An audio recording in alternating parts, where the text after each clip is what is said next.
everybody, and welcome back to the Nutrition Awareness Podcast. Today we have a very special episode, my favorite kind of episode where I get to talk to a client in real time and you get to hear what a client session is like. So I am here with Rinat today, and we have worked together starting back last November, but we haven't spoken in about 2 months, so we have a lot to catch up on. And before I do that, I just want to introduce you to her. She is here based in Orlando with me. She is an internationally published portrait photographer and the owner of Rinat Halon Photography in Central Florida. With nearly 3 decades behind the camera, she's known for creating powerful, magazine-worthy portraits that help people see themselves in a completely new light, which I have experienced and would highly recommend that experience, especially for people who hate getting their pictures taken. It was so much fun. Good. Yes, that's exactly it. That's what we do. Love it.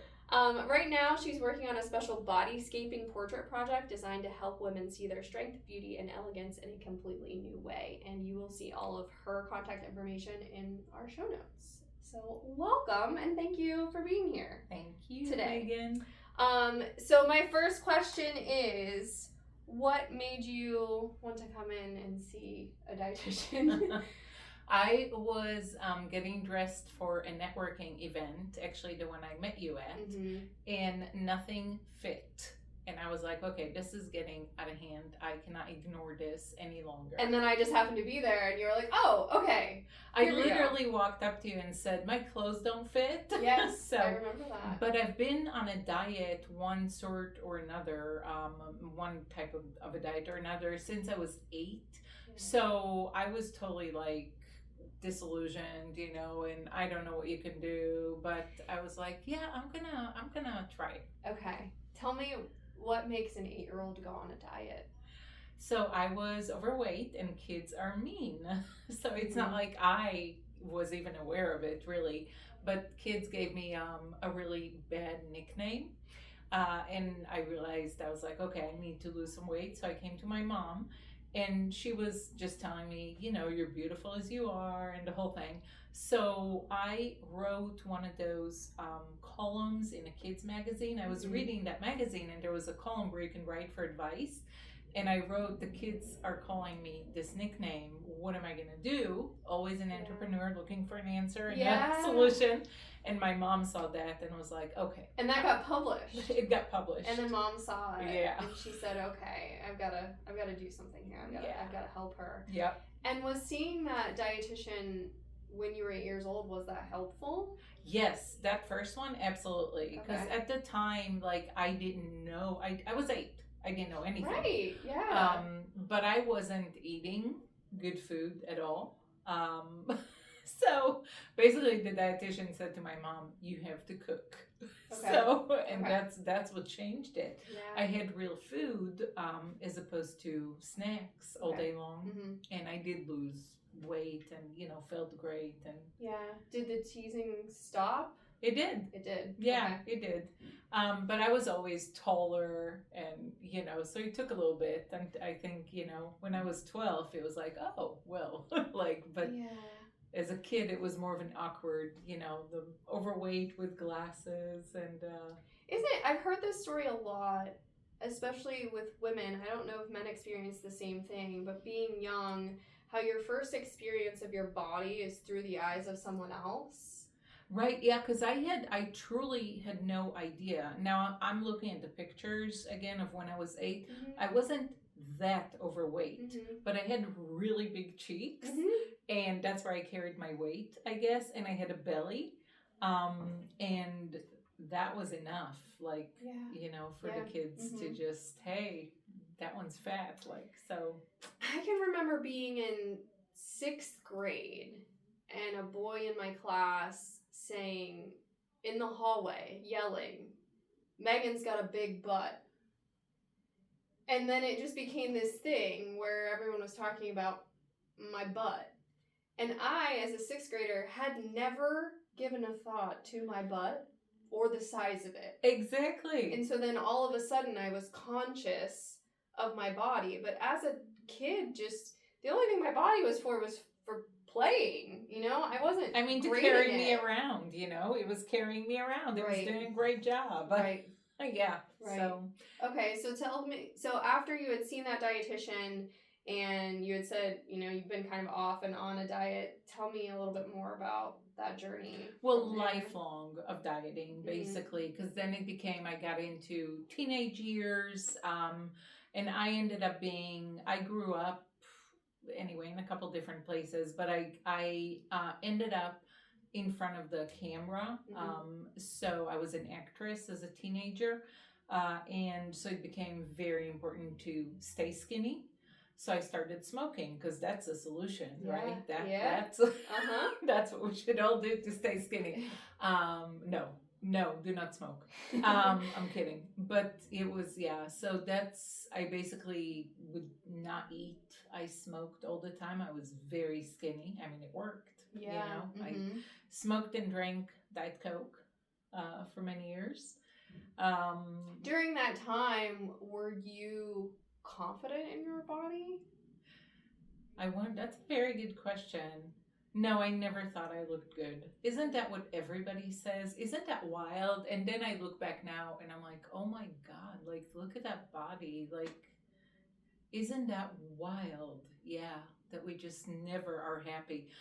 Well, and that takes me to being a photographer and being, behind the camera and seeing these gorgeous women walk in that are like, I'm not pretty. My body's terrible.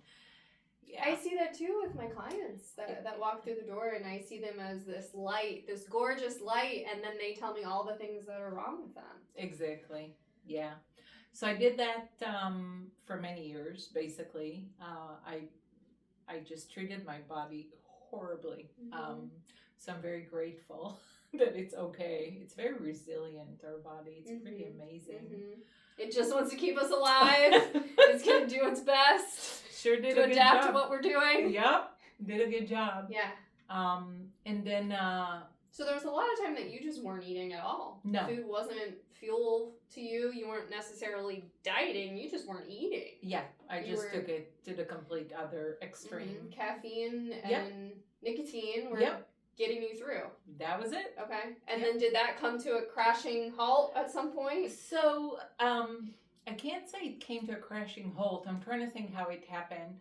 I have a really good friend from childhood, my best friend. We all have one that's like. So when I was going to college in Ohio, go Bucks. Yeah, I'll say that. Yep. Both OSU alums here. So I was going to college in Ohio, and she lived in California at the time, and we were on the phone all day long, and we grew up together. So she knew me very well. And one day she was like, I started drinking water. And, we should really drink water. It's really good for us, blah, blah, blah. And I was like, I'm drinking Diet Coke and coffee. I live off of Diet Coke. What are you talking about? Yeah, what do you mean coffee? Or water. I'm sorry. So she finally convinced me, as best friends can do. So I started trying. You actually need to drink water. Yeah. I started trying like different water from the faucet, different water bottles, the whole thing. And I ended up landing on a brand that I liked of water. So I started drinking water, and her and I didn't talk about it for a good month. And during that month, I really transitioned from Diet Coke to water. And after a month, I said, hey, remember we talked about the water? So I'm drinking water now. And she said, good for you. I couldn't stand it. I stopped. So she got me into water. Okay. That's how that happened. Okay. And then I just really liked it. So I dropped the Diet Coke. Then I learned all kinds of things about Diet Coke. Sure. God help me. I am a big fan of my body. That's all I gotta say. I don't know how it survived it all. But with that said, I was 34 and I was diagnosed with early menopause, which completely shocked me, and I knew nothing about the subject. How did you get to that point of that diagnosis? What brought you there? We were trying to have kids. Yeah. Nothing was happening. Yeah. So, Yeah, when the doctor said that, I was like, what does that mean? And he said, well, you don't have eggs, you can't have kids. And I was like, you need to stop doing drugs, you're high. Like, I'm 34. Yeah. Now I know that there's a very good likelihood it was the lifestyle I led for all these years. I mean, yes, my body kept carrying me, but health wise, there were some detriments. Yeah, there was some serious consequences. And at that point, the doctor said, he said, the least of your problems is the fact that you can't have kids. You're basically, your body's aging 10 years faster than your chronological age. You got to do something. And I was like, what do I do? I mean, I don't know what to do. Yeah.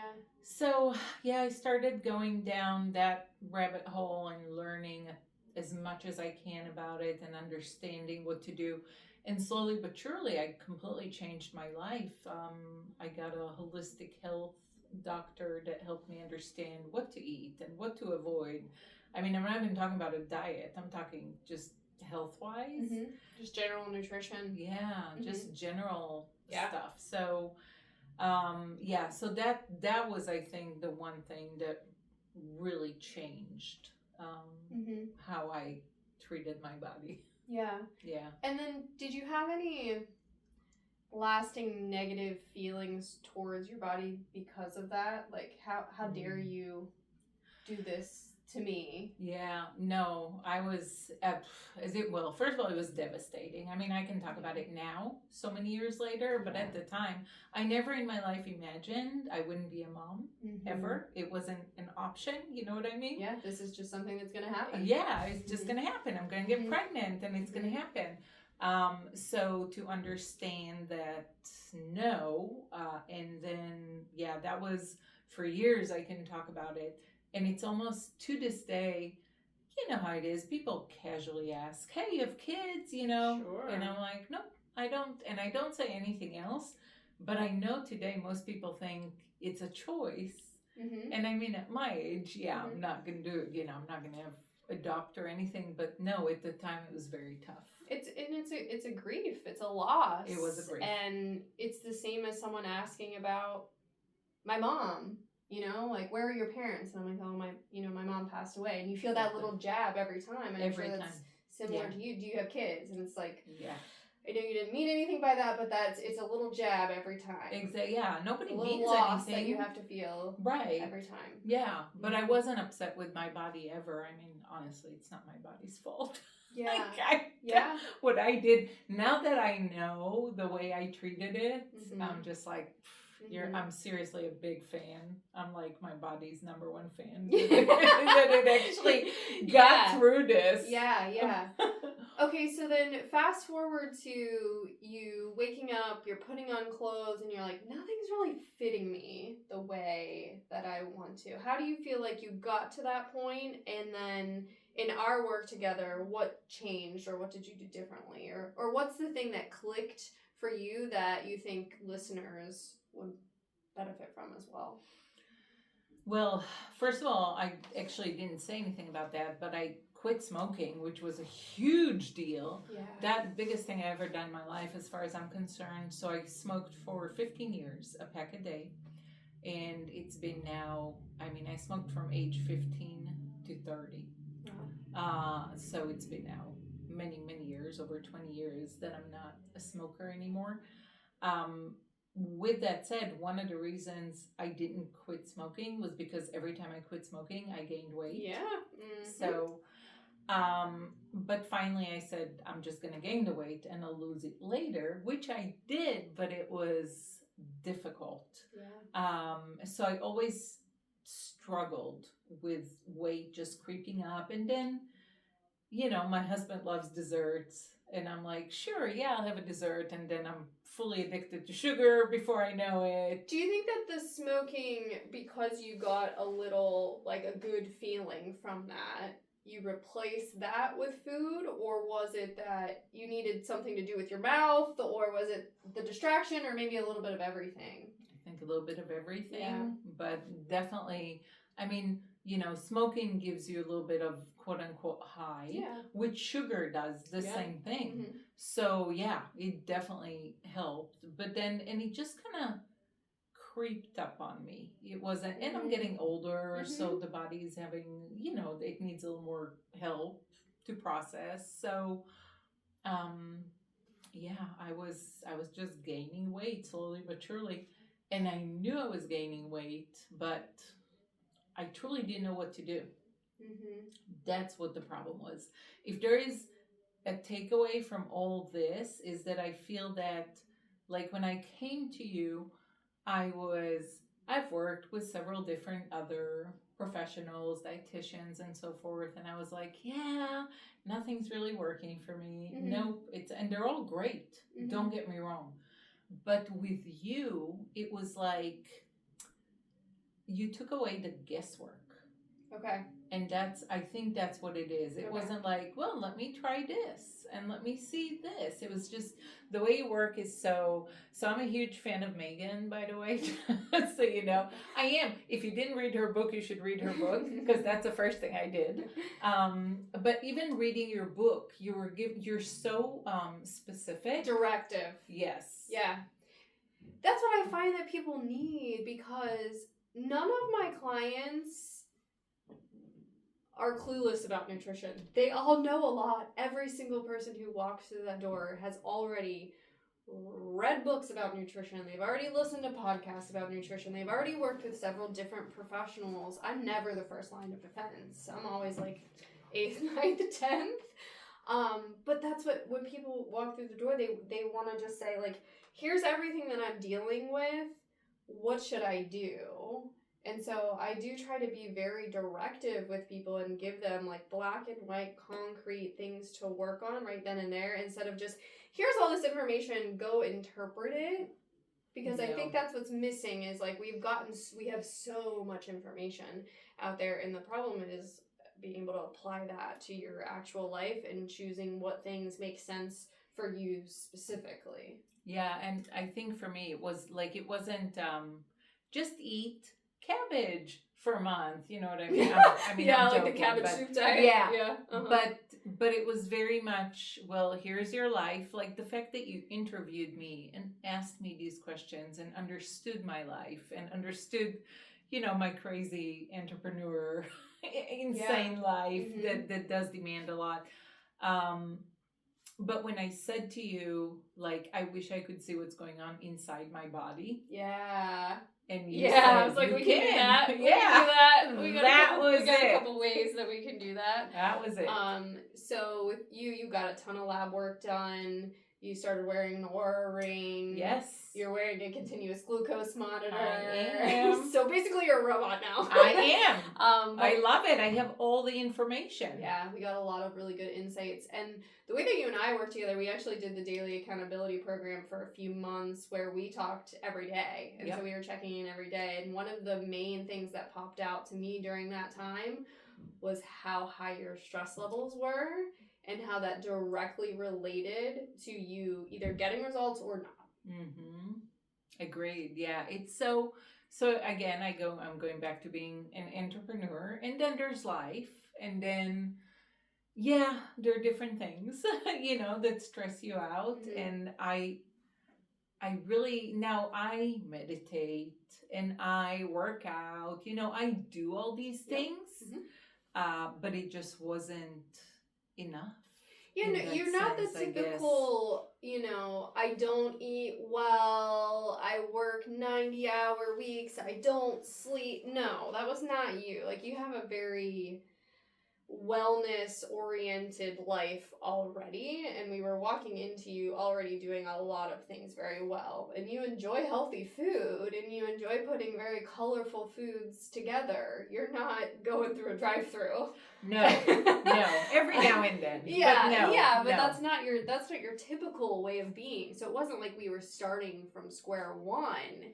You had already had so many things working well for you from a wellness perspective, but what it really took was seeing day to day what was going on, and then taking that extra deep dive into the data. of what was Yeah, going no on. doubt. I mean, the everyday thing. That's why I said when you gave me the options on how to work with you, I was like, no. The only thing that's gonna work is if we talk daily. we're gonna figure this out on a daily basis. I can't. Yeah. No other thing is gonna work for me. And what I find really interesting about you too is like the continuous glucose monitor. At first, you were like, no. Not happening. We're not doing that. I was scared of it. It's a needle. Yeah. Yes. Now I'm like, woo, let me pop a needle in my body. Yeah, it's nothing. It doesn't, you don't feel a thing. Okay, and tell me the things that you were really surprised about and how that's made you change what you're eating. Oh my gosh. Okay, number one that I found out is I literally should never touch white rice. Yeah. I mean, so sad. Unbelievable. And I was like, oh yeah, by the way, for me, brown rice is not much better either. Like rice is basically out for me, which blew my mind because I was always like, oh yeah, eat rice instead of potatoes, right? Nope. My body can process potatoes better. So I can have mashed potatoes, which I love. So that's actually great. Yeah.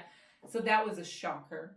And then even your oats in the morning. That's right. Like if you saw a picture of her typical breakfast, it looks gorgeous and healthy, and there's nuts and seeds and berries, and but it made your blood sugar go through the roof.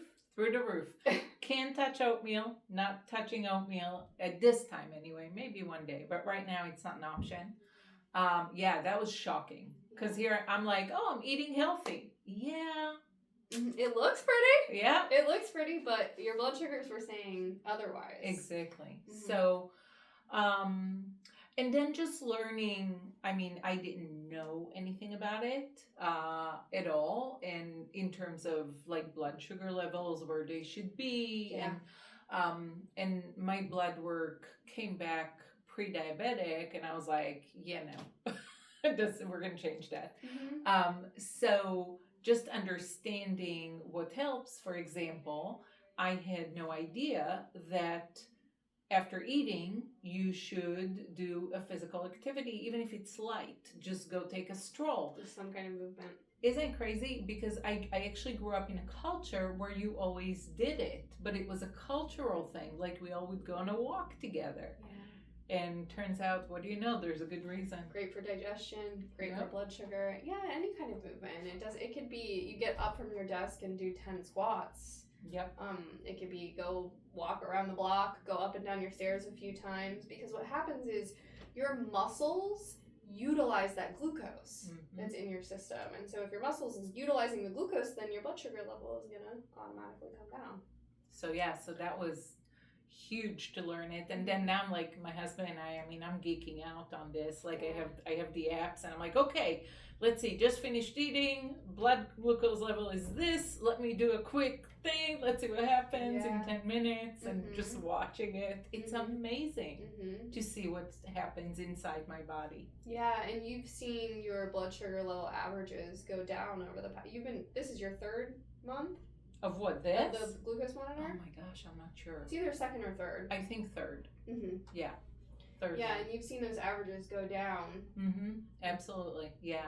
I'm working on getting it under 99, which is out of pre-diabetic. Yeah. But it's 99 average, I think you said. See, I'm still learning. Yeah. But I'm definitely getting closer and closer to it.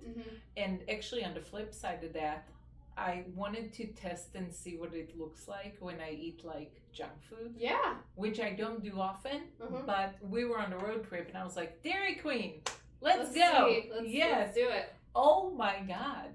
It was bad. Shot through the roof. Was it? Yeah.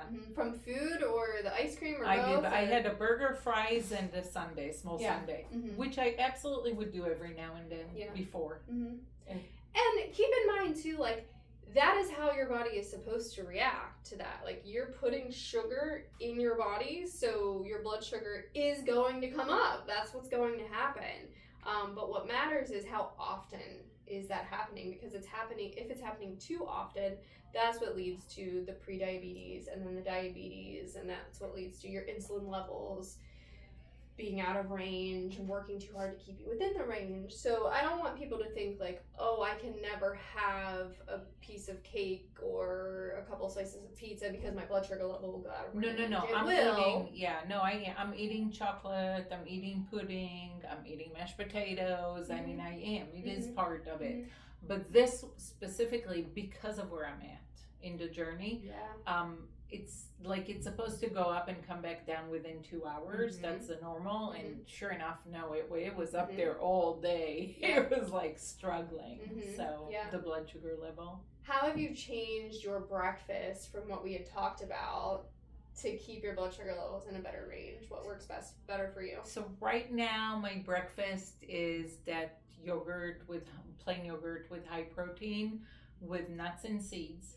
And I mean, I enjoy it. It's good. So I just eat that. It has a crunch and do you have a favorite brand of yogurt? That I don't remember off the top of my head. So I'm sorry. I don't remember.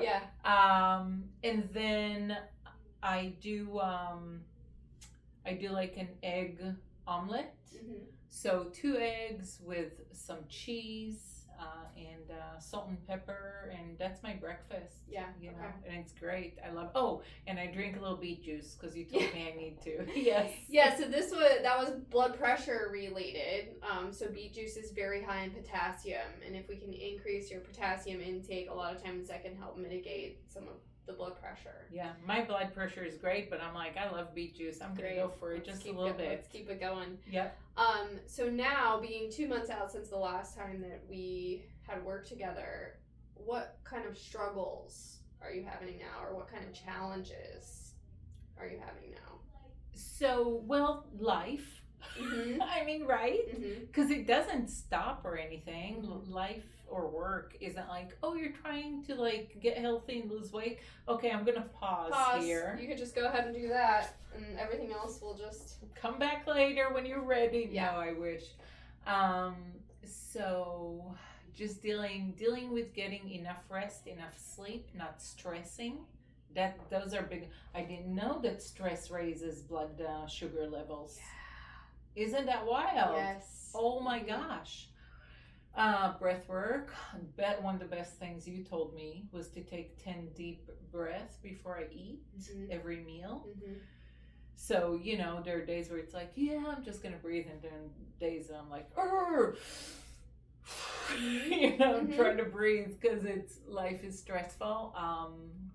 Is it, with blood sugar, with blood pressure, you know, both of those things are going to be directly related to your stress, and we can do everything from a food standpoint and from an exercise standpoint, but if your stress level is a 10, then those things are still going to be most likely out of range. Exactly. One of the highest I saw my blood sugars go was stress related, and it was directly, I knew exactly what was going on and what I was stressed about, and I looked at it and I was like, I haven't even eaten yet today. So it was absolutely had nothing to do with the food. So so understanding that and just really becoming a person. It's like, nope, I'm not gonna get stressed. Whoop, over my head. I don't care. It's all good. I have an injury. So I hurt my knee.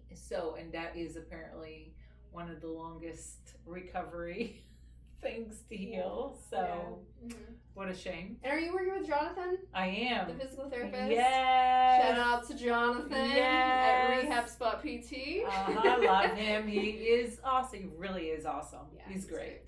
So he's so great. So I'm just like, I can't work out. Which obviously would make things go faster if I worked out. Like I would see results quicker. And now I'm like, oh, I can't.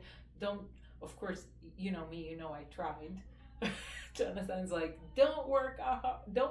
I'm like, okay. I tried working out. Of course, I hurt my knee worse. There we go, backwards. So. And you were doing the tonal. You were loving it. Loving the tonal. Loving it. So now I'm just now getting back, like basically I'm going, okay, I can't walk right now. I shouldn't say I can't. I can walk.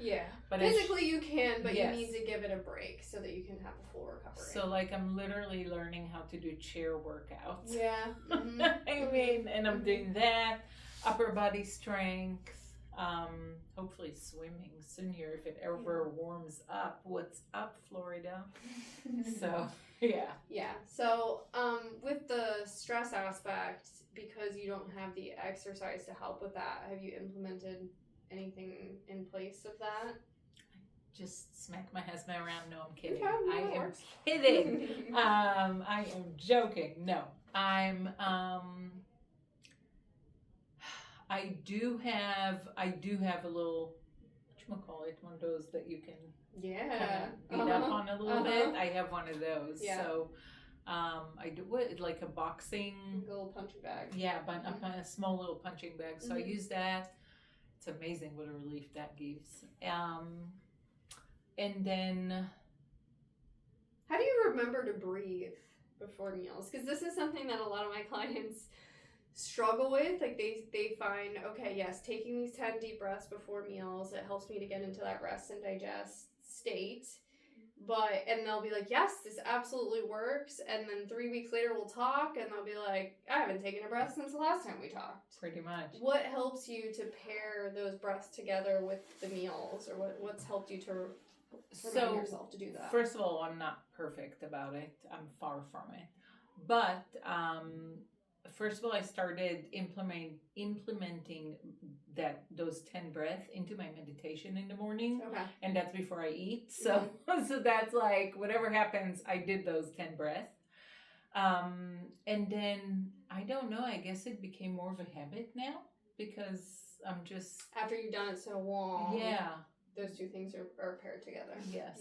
And then if I forget and I start eating, I literally start feeling pressure, like in my esophagus.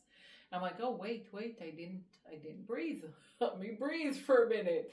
Don't inhale. So your body's letting you know. Yeah. Hey. Yes. Hey, we need you here. Yes. Please breathe. Yeah. From an ultimate goal perspective, what's on the horizon? What are you working towards for the next few months? In terms of health, first of all, be out of the pre-diabetic. That's not an option for me. So I am working towards that, healing my knee. I just have to, because what happened was I would want to lower my blood sugar, so I would go power walking after meals and hurt my knee. And it was like, well, I have these two conflicting health issues now. Yeah. So learning how to take care of myself within the issue that I'm dealing with, which is my knee. So I got to heal my knee first. First and foremost. Yeah. And then, get out of prediabetes. And I am in the process of losing weight. So that's great. I actually, 2 days ago, I was going to tell you, but that, you know how it is. It's like ebbs and flows. It doesn't stick. Absolutely does. Yep. I was going to text you and be like, 10 pounds. Woo! 10 pounds down. Yeah. Now it's 8. Today it's 8. Okay. But we're back at Monday. We'll go back down. Yes, exactly. Yeah. But that's amazing. 10 pounds is, amazing. So I'm very grateful to you. Thank you. I'm very grateful to you to showing me, basically, you gave me hope. Good. In this. Because literally the last person I spoke to before you that I worked with, I told her, I was like, listen, tried it all, been there, done that. No, I don't want to do the same old thing. No, I'm not going to eat salads all day long. No, and then you came and gave me tools, the Aura Ring is like, that's... Yeah, I think because on the surface, when you look at you and your habits and what you're doing, it does look like, check mark, she's good. Yeah. What else can we do here? Yeah. But we did just have to dive a little bit deeper into the day-to-day, even hour-to-hour kind of habits and just get more information, because like a lot of my clients that walk through the door, I think on the surface, you walk in and you say, I'm doing everything. I don't get it. I don't get it. Yes. I really thought I was doing everything. Like, the rice alone, rice and oatmeal alone. Or I'm like, look at me, I'm eating healthy. No, I'm not, apparently. For me, it doesn't work for me. So. Yeah. And I think that's helped you to see that nutrition can be a very individualized science, which I say this all the time, but we've done a really bad job in my profession of individualizing it and just putting a blanket statement out for everybody to do this certain thing, when that certain thing may not be the thing for everyone. Exactly. Well, and I think that's the difference.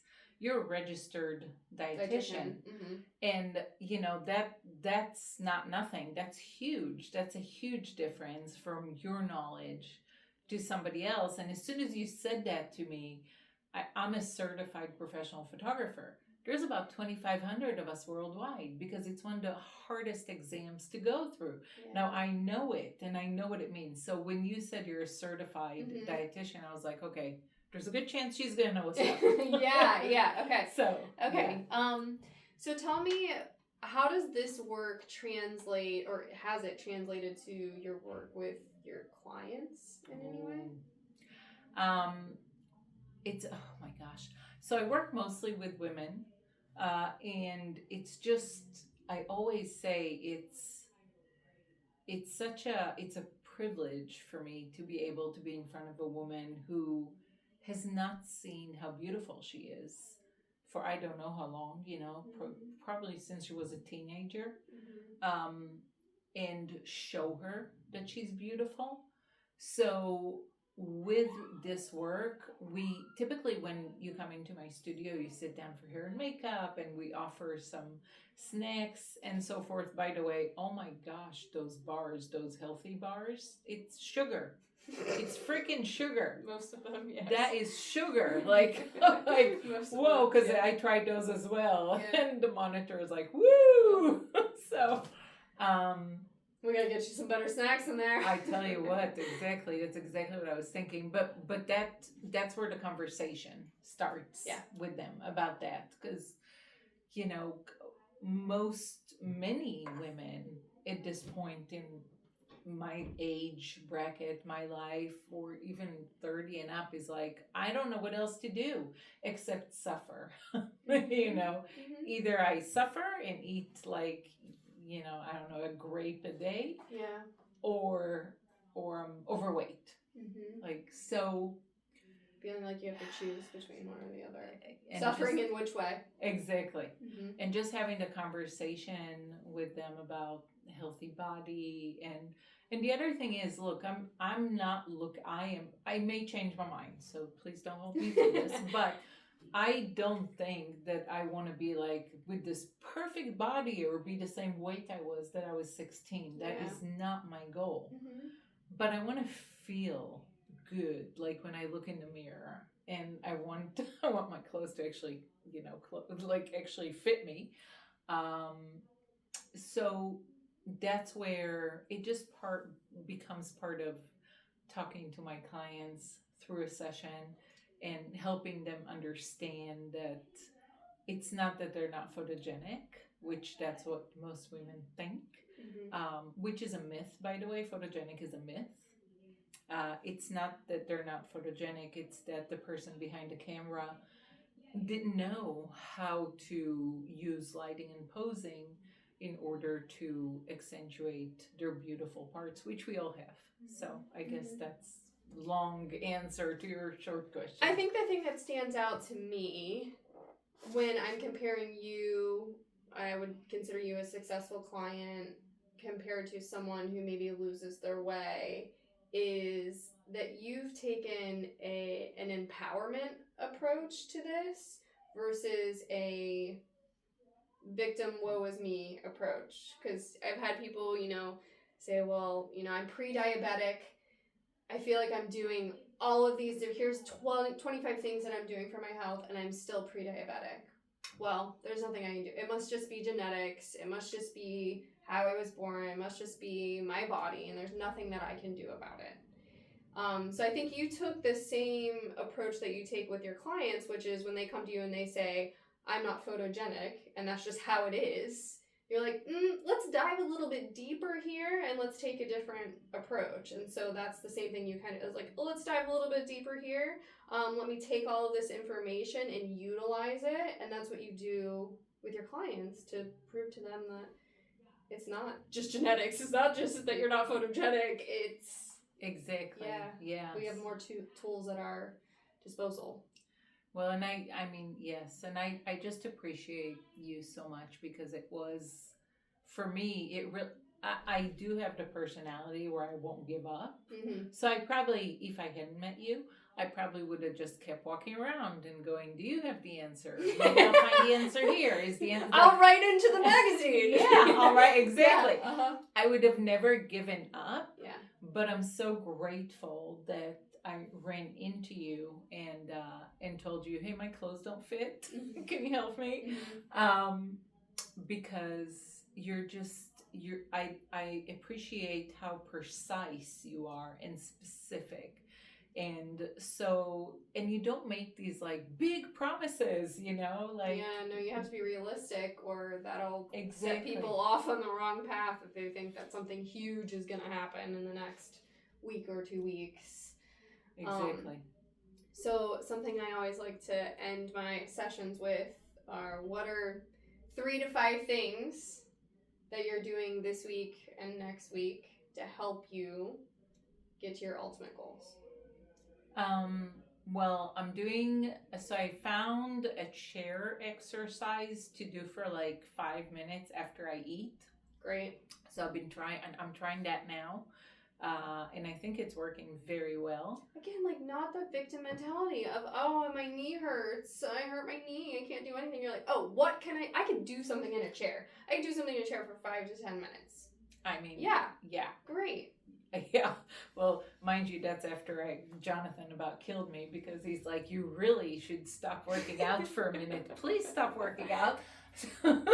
So yeah, so I found that and that's working well. Okay. I'm doing sessions with Jonathan, and really watching over my calendar. I think that's a huge thing because I can be very squirrely, like, look, shiny object, woo, squirrel, whoa, this is interesting. Which it is. I'm not saying it isn't. The world is very interesting, but it fills up my calendar so much and I get really stressed. So staying very mindful of my calendar and being focused, and not overloading myself. Mm-hmm. So that's something I'm doing this week specifically. And then do you figure out like where and how to fit food into that as well when you're looking at that calendar? Oh, daily. Yes, daily. So my husband says I have boxes on my calendar, like everything is a box, like, and if he talks to me, sometime he calls me and he's like, I know I'm not in a box on your calendar right now, but can I plug in 2 minutes? It just helps me visualize, see it all organized. So yeah, like this morning I got up and I was like, okay, what am I doing today with food? Well, I have networking, so I'll be eating there. So I need to change what I would do otherwise, which is bring lunch with me. I need to change my snacks. So yeah, daily I think about what I'm gonna eat. I pack what I'm gonna eat. I actually love that. We're using that service. What's it called? The Unity. Cook Unity. Mm-hmm. Oh my God. Shout out. They're incredible. I've tried so many food services. They are above and beyond amazing. Mm-hmm. My husband and I feel like we're eating in a restaurant every day. Yeah. And each one gets like their own favorite. It doesn't have to be the same, you know? Yeah. And it's all healthy. And I get like high protein meals. I have another client using it too, and she's been using it for the past few months, and she loves it as well. It's a lot less of the like glorified meal prep type meals, because a lot of these meal services are the plain chicken and the brown rice and the steamed carrots. No, it's this is like a chef-driven. No, this is like chefs. Actual, real, yes, good-looking meal. Oh my God, I'm literally looking forward to some of these meals. This morning I pulled out, I think it was a rigatoni, something, I can't remember what it's called, but something I'm really looking forward to trying. We'll see what it's gonna do. It's very high protein, So I put it on the counter, and my husband was making his lunch as well. We pack our lunches. And I'm turning around and my rigatoni is gone. I'm like, excuse you, where are you?